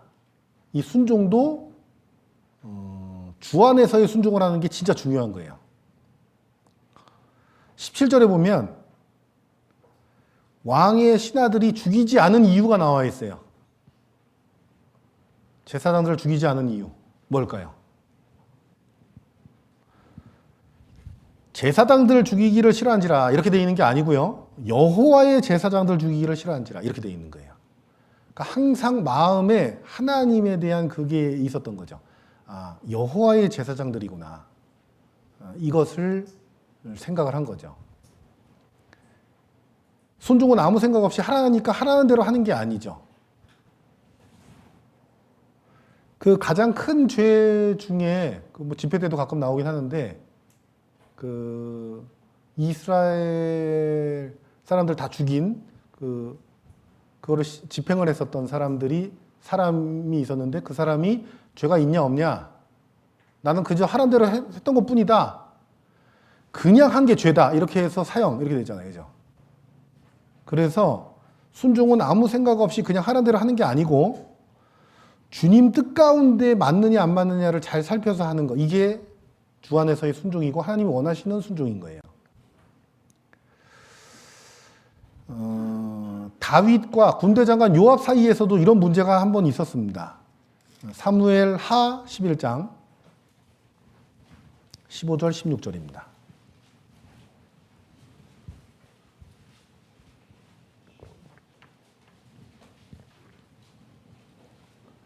사무엘 하 11장 15절 16절.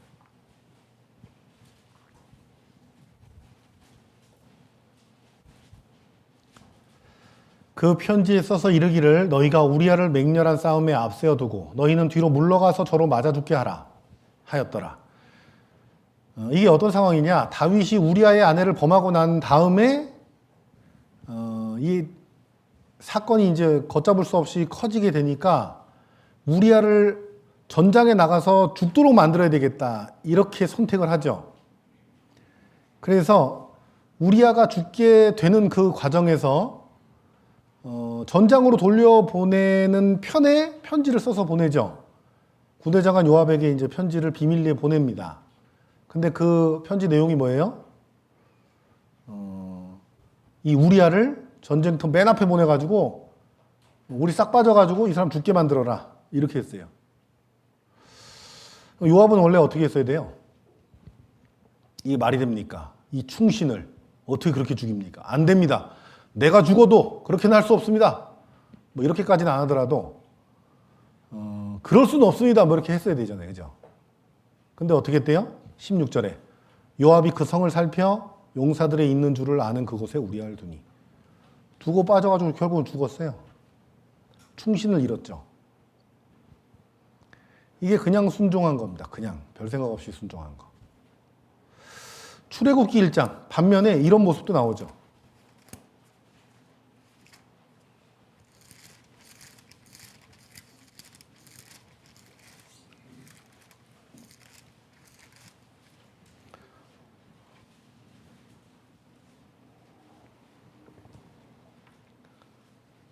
출애굽기 1장 15절입니다.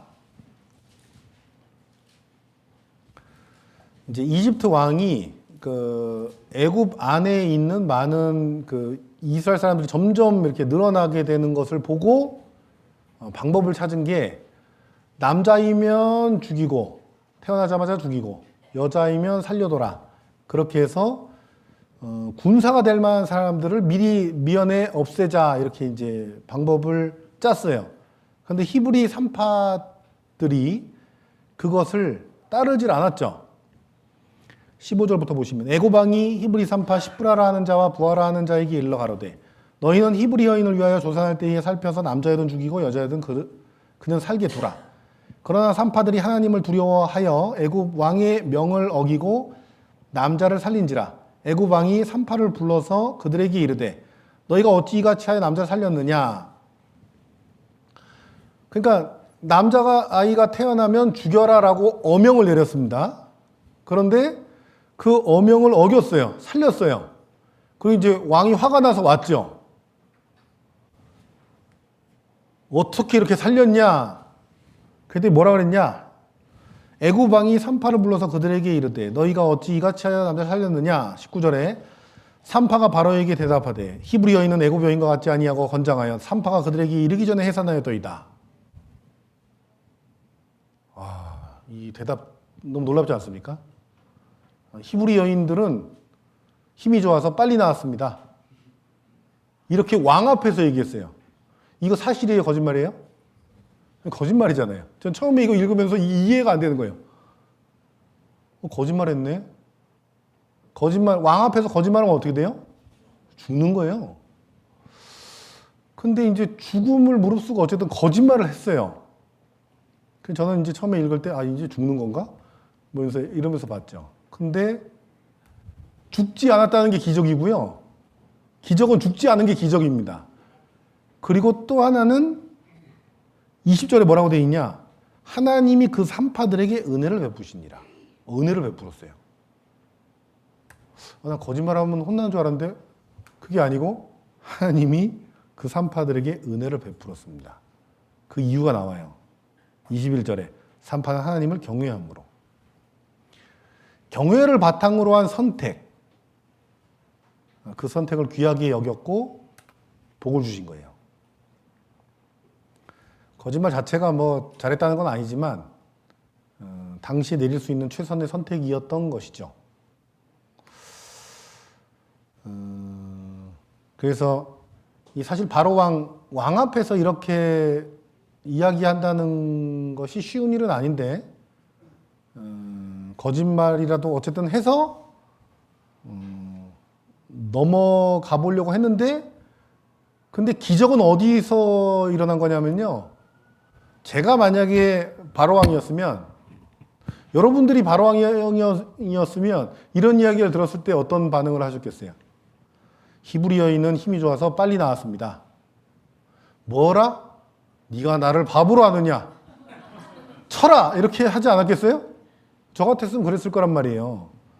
이 바로왕도 그럴만 하지 않았겠습니까? 그런데 이걸 안 했다는 거예요. 이게 기적이에요. 이게. 딴 게 기적이 아니고. 그냥 넘어갔어요. 이게 말이 돼요? 이런 말도 안 되는 기적이 일어난 거죠. 하나님이 막아주신 겁니다. 그래서 주 안에서의 순종, 이게 되게 중요한 거예요.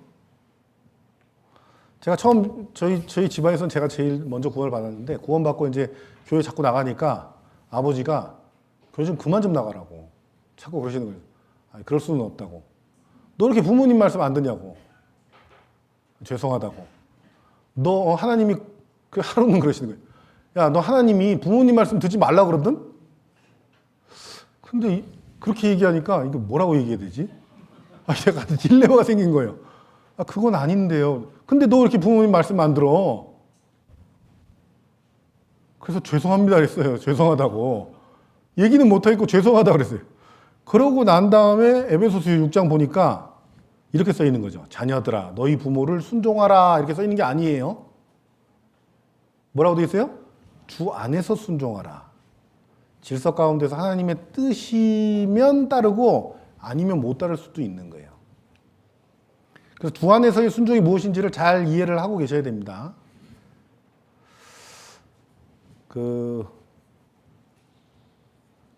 제가 외부 설교 가면 이제 이 예를 자주 드는데요. 전쟁을 하러 나간다고 가정을 해볼게요. 여기 1분단, 각자 분단 기억하세요? 여기 1분단, 여기 2분단, 여기 3분단. 각자 분단끼리 전쟁하러 나갈 거예요. 진짜 총 들고 나가 싸울 거예요. 전쟁에서 싸우러 나가는데 어떻게 한번 보세요. 우리 팀 얼마나 살 것 같은지 한번 보시죠. 우리 분단 좀 하겠는데 뭐. 근데 이제 용병이 한 명 나탔어요. 용병이. 제가 용병이에요. 잘 먹을 것 같은데 이렇게만 생각할 게 아니고 이 용병이 딱 대고 탕 쏘면 이 저 끝에 있는 초침을 다 맞춰요. 백발백중이요. 마음에 들죠? 어느 분단에서 들어갈래요? 네? 어느 분단? 네. 얼마에 들어갈 거예요? 얼마에? 자, 근데 이 용병이 딱 한 가지 단점이 있어. 딱 한 가지. 아군과 적군을 구분을 못해. 들어가고 싶어요? 어느 분단에 들어갈 거예요? 네? 안 들어가죠. 아무도 안 들어가죠. 갑자기 마음이 확 식었죠. 오늘 전쟁터 나가가지고 적군을 막 백발백중으로 막 100명이고 1000명이고 다 쏴 죽였는데 다음날 아침에 일찍 일어나가지고 아군 다 쏴 죽였어. 그럼 뭐야 이게? 아무 소용이 없는 거예요. 그래서 이게 중요한 것은요, 방향성을 이해하는 게 훨씬 더 중요합니다. 교회에서요, 방향성을 알고 방향성을 맞춰서 가는 거, 이게 되게 중요한 거예요. 제가 예전에 이제 취업을 할 때에 그룹 연수 2달 마치고 총괄 연수 1달 마치고 마지막에 이제 시험을 봐요. 시험을 보고 이제 각자 원하는 파트로 이제 들어가는데 저는 이제 마지막 시험을 열심히 잘 봐가지고 제가 원하는 통신연구소 파트로 이제 들어가게 됐죠. 통신연구소에 들어가니까요, 5시 칼퇴근이 돼요. 여러분 삼성하면 막 되게 막 야근도 시키고 막 골 빼먹고 막 다 빼먹고 돈 많이 주는데 이렇게 알고 있잖아요. 예, 다 그런 게 아니에요. 파트에 따라서는 저처럼 이렇게 칼퇴근이 가능한, 뭐 특허만 열심히 잘 쓰면 되는 뭐 이런 팀도 있어요. 근데 이제 거기 마지막에 이제 시험 봤을 때 풀었던 문제 중에요. 제가 다른 건 다 기억이 안 나요. 뭐 어떤 상황이 있고 이럴 때 누구에게 알릴 것인가, 이게 예제예요. 그때 당시에는 SSAT라고 했는데, 그건 이제 그 전에 봤던 거구나. 하여튼 그 시험에 나왔던 내용 중에 이제 대부분의 문제는 어떤 상황이 있고 이럴 때 어떻게 할 것인가. 사실 정답은 상사에게 알린다는데요. 예제 중에 그런 예제는 없어요. 뭐 1번 상사의 동료에게 알린다. 2번 동료의 상사에게 알린다. 3번 상사의 상사에게 알린다. 4번 동료의 동료에게 알린다. 뭐 이런 식이에요. 그게 계속 바뀌어가면서 나와요. 상황은 계속 바뀌고 예제는 약간씩 틀어가지고 계속 나와요. 그러니까 이걸 문제를 풀다 보면 이게 정말 인내력 테스트인가? 약간 그런 생각을 하면서 풀었던 기억이 납니다. 근데 이제 그 문제들 중에 이제 배치를 받아가지고 이제 편성고사를 보고 있는 상황에서 문제 중에 제가 잊지 못하는 딱 하나의 문제, 이런 문제가 있었어요. 다음 중 제일 먼저 회사에서 잘라야 되는 직원은 누구인가요? 나 신입사원인데. 그래서 뭐 이런 문제가 다 있어. 이러면서 이제 봤는데요. 예제가 되게 신기합니다. 예제가. 사지선다인데요. 잘 들어보십시오. 여러분 다 풀어볼 거예요. 여기 앞에 있으면 다 보입니다. 나 안 풀어 이런 거 없어요. 안 풀면 점심 늦게 먹기로 해요. 자, 4개인데 1번 회사의 방향도 알고 열심히 있는 직원. 2번 회사의 방향은 알지만 열심은 없는 농땡이 직원. 3번 회사의 방향은 모르지만 열심히 성실히 하는 직원. 4번 회사의 방향도 모르고 농땡이 직원. 자, 지금부터 풀 거예요. 손 들어서 풀어볼 겁니다. 자, 난 1번인 것 같다. 다 풀 거예요. 나 뭐 안 풀어. 이러면서 막 이렇게 누 있다가 뭐 쟤 들면 나 들어야지. 뭐 이런 거 없어요. 나 1번인 것 같다. 여기서 손을 들면 문제를 완전히 잘못 이해한 거죠. 2번부터 이제 소신껏 푸시면 돼요. 1번은 뭐였어요? 방향도 알고 열심도 있는 직원. 이런 직원부터 자르면 회사 그만두겠다는 얘기죠. 자, 2번부터 이제 소신껏 풀면 돼. 2번은 뭐였어요? 회사의 방향은 알지만 농땡이 직원. 자, 방향하는 농땡이. 자, 소신껏 푸시면 돼요. 식사하시는데 전혀 문제 없습니다. 손 내리시고. 자, 나 3번인 것 같다. 3번은 뭐예요? 방향 모르지만 성실히 열심히 하는 직원. 자, 올렸다 내렸다 하는 뭐죠? 무슨 상황이죠 이게? 2번씩 푸는 건가요? 자, 손 내리시고. 자, 난 4번인 것 같다. 4번은 뭐예요? 방향도 농땡이. 방향 농땡이. 자,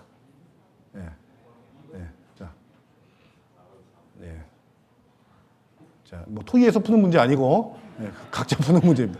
자, 손 내리시고. 자, 거의 몰표를 4번을 해주셨는데 정답은 3번입니다. 왜 그럴까요? 문제를 잘 읽어야 됩니다. 문제를 풀려면 문제를 잘 읽어야 돼요. 사본도 결국은 잘라야 되겠죠. 방향도 모르고 농땡이 부리니까 결국은 잘라야 되는데요. 제일 먼저 잘라야 되는 직원은 방향은 모르는데 열심히 있는 직원을 잘라야 됩니다. 왜지? 열심히 있는데 이런 직원이 사고 칠 때 제일 크게 쳐요.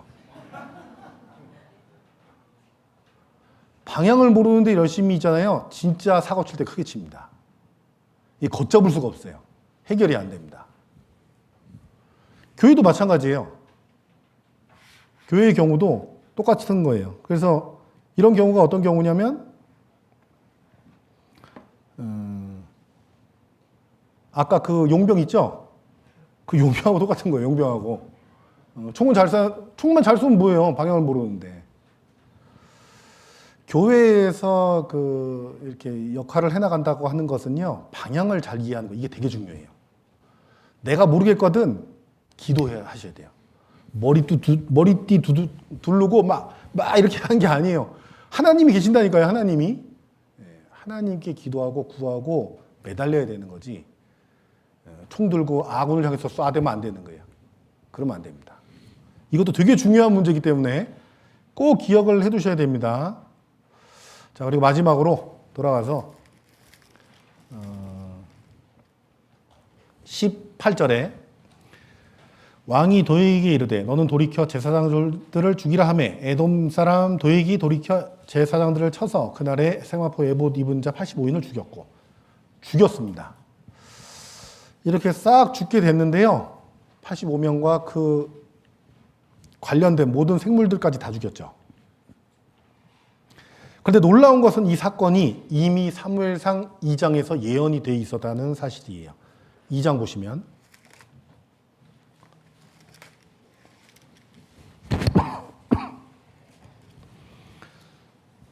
(2장 30절입니다)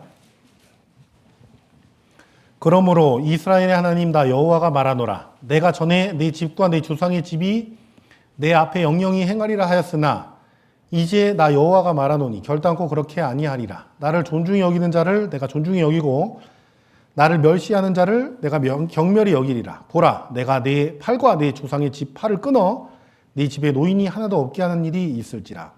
사무엘상 2장 30절 31절을 읽어드렸는데요. 하나님께서 엘리 대제사장 시기에 두 아들 홈리와 비느하스의 죄를 보고도 이 엘리 제사장이 아무 일도 안 하고 냅두고 있는 이러한 모습을 보고 기둥을 뽑겠다, 후손들에게까지 저주를 내리는 이런 내용이 나와요. 그리고 시간이 지나고 난 후에 사무엘상 22장의 그 예언이 성취가 되었다라는 거예요. 우리가 기억해야 될 아주 분명한 예언이 있죠. 한 번 죽는 것은 사람에게 정하신 것이요 그 후에는 심판이 있으리니.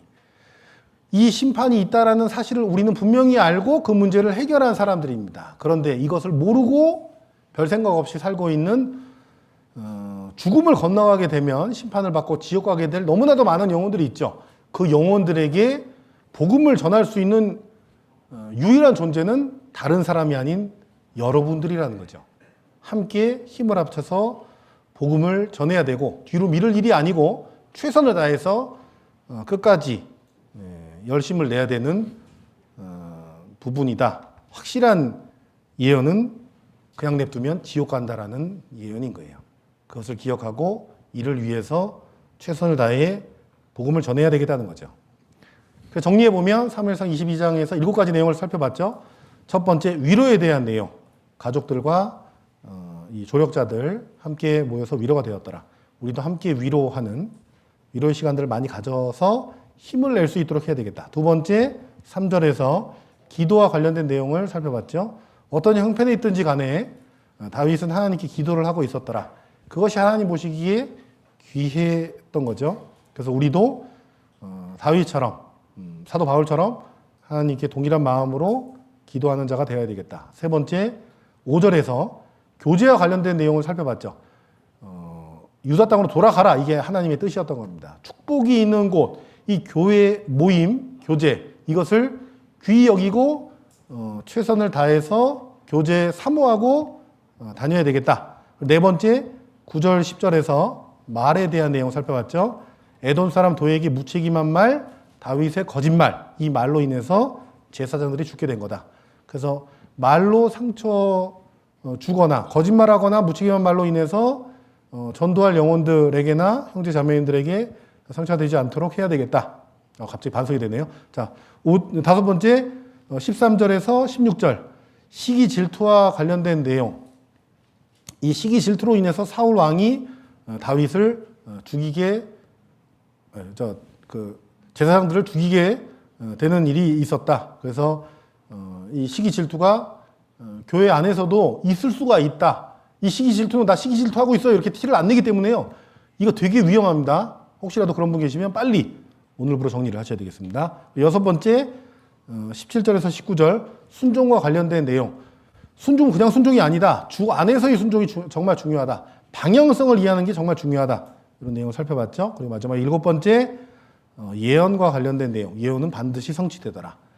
각 개개인의 예언, 죽음 이후에 심판이 있다. 그 심판을 우리는 준비한 자고 준비 안 된 자들에게 최선을 다해서 준비를 할 수 있도록 하는 그 복음 전하는 일에 최선을 다해야 되겠다. 이렇게 일곱 가지 살펴봤습니다. 기도하고 마치겠습니다. 하나님 감사합니다. 저에게 천국 소망 주시고 주님 은혜 가운데 살아갈 수 있게 도와주심에 감사드립니다. 항상 주님의 뜻을 살피고 경외하고 안으로 한마음을 품고 복음 전하는 일에 최선을 다해 살 수 있게 도와주시옵소서. 저희를 사랑하신 예수님 이름으로 감사하며 기도드렸습니다. 아멘. 네, 은혜 찬송 246장입니다. 은혜 찬송